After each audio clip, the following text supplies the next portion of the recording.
కూటమి ప్రభుత్వం అధికారంలోకి వచ్చినప్పటి నుంచి తిరుమల తిరుపతి దేవస్థానంకు సంబంధించినటువంటి అధికారులని వేధించడమే పనిగా పెట్టుకుంది. అలాగే ప్రతిపక్ష పార్టీలకు సంబంధించినటువంటి వ్యక్తుల మీద బురద చల్లడమే పరమావధిగా కూటమి ప్రభుత్వం పెట్టుకునింది.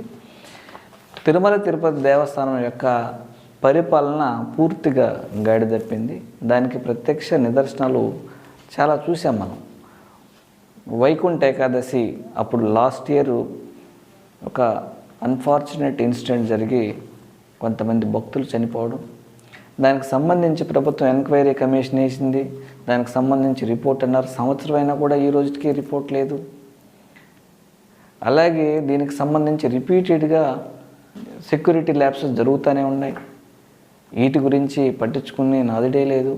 దీనికి సంబంధించి వైఎస్ఆర్ కాంగ్రెస్ పార్టీ వైపు నుంచి గౌరవ మాజీ ముఖ్యమంత్రి వర్యులు వైఎస్ జగన్మోహన్ రెడ్డి గారి యొక్క ఆదేశాల మేరకు మా పార్టీ ఎంపీలు కేంద్ర ప్రభుత్వానికి మేము ఈ సెక్యూరిటీ ల్యాప్సెస్ మీద ఒత్తిడి చేసినప్పుడు ఆల్రెడీ ఈ లెటర్లు కూడా రాసాం.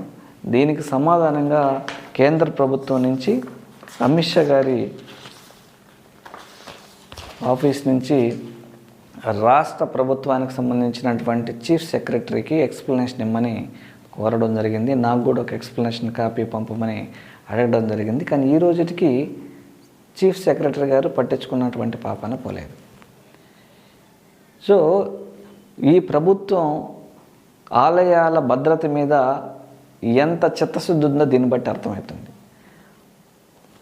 కంప్లీట్గా ఆలయాల యొక్క పాలనని వదిలేశారు కాబట్టి, గాలికి వదిలేశారు కాబట్టి ఈరోజు అర్ధరాత్రి 11 గంటల నుంచి 1 గంట వరకు ఒక మందుబాబులు నడింగ్ గోపురం పైకెక్కి పవిత్రమైనటువంటి కలశాలని డెమాలిష్ చేయాలని చూశాడు. అంటే ఎక్కడ పడితే అక్కడ మద్యం విచ్చలవిడిగా బెల్ట్ షాపులు పెట్టి అమ్మి విచ్చలవిడిగా నకిలీ మందు అమ్మడం వల్ల తాగి ఏం చేస్తున్నారు ప్రజలు వాళ్ళకే అర్థం కాని పరిస్థితిలో ఉంది. సో ఎవరైతే దీనికి కారణభూతులైన ఖచ్చితంగా వాళ్ళ మీద స్ట్రింజెంట్ యాక్షన్స్ తీసుకోవాలని, ఇలాంటి ఘటనలు జరగకూడదని వైఎస్ఆర్ కాంగ్రెస్ పార్టీ నుంచి డిమాండ్ చేస్తాము.